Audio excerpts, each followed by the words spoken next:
Ni sa dapitan ni Jose Rizal. Ayan guys, so napakaganda po shrine. So ayan guys, so yung entrance niya guys, ayan po. Ayan guys, may Ramos shrine. So ayan. So ayan guys, so kasi hapon na kami dumating, nagbakasakali lang kami. So ayan po. Thank you for watching guys. Bye-bye. So well na ang tawid namin guys papuntang Dumaguete. So dumaan muna kami sa Extra Shrine Rizal sa Dapitan City. So ayan guys, ito na nga dito kami sa Extra Shrine Rizal.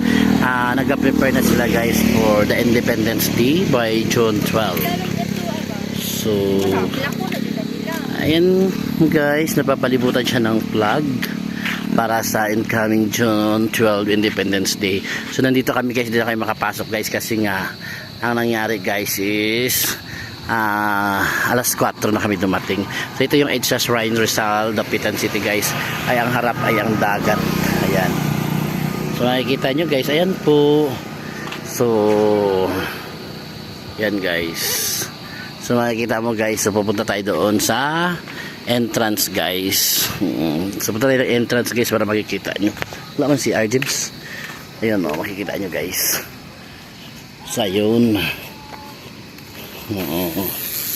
So pupunta tayo sa entrance guys para makita nyo. Ayan yung bahay ni Rizal guys, nakikita nyo. Ayan yung bahay ni Rizal. Ayan. Ayan. Ayan yung museum guys, museum. Ayan. So punta tayo sa entrance guys ng Extra Shrines. Ayun. So maya guys, aalis na kami kasi nga punta na kami ng Port of Dapitan.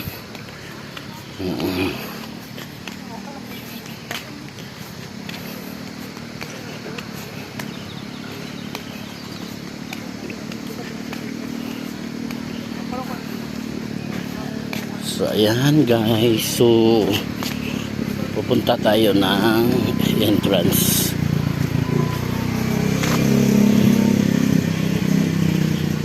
Sobrang busog ko talaga.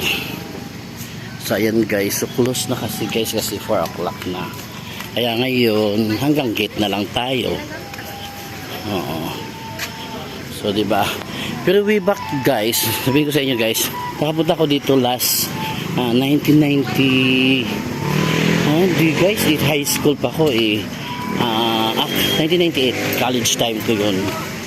Ayan po. Ayan. College pa ko noon guys. Ayan po. Po guys, nasa Dapitan City kami guys. Ayan po, kasi may araw guys, di makikita. Ayan yung palibot mo ni sino ba to? Si Jose Rizal guys, Dr. Jose Rizal. Ayan guys, kasi alas 10 pa yung tawid namin. Nandito muna kami ngayon guys. Nag-ikot muna dito kasi nga nagpapahangin-hangin muna guys. Ayan po si Dr. Jose Rizal. Ayan guys, ikutin natin guys. So ayan.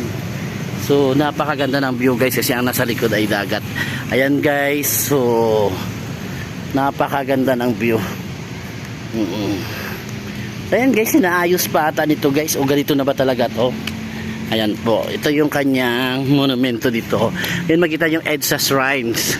So ayan guys, makikita.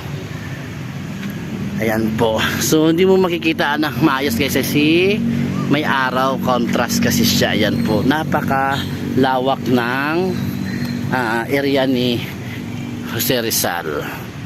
Ayan guys, so malapit na ang ating celebration sa June 12 na guys.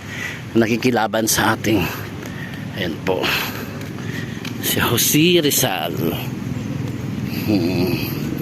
So hindi makikita guys kasi nga mamaya maya siguro gabi guys. Oo.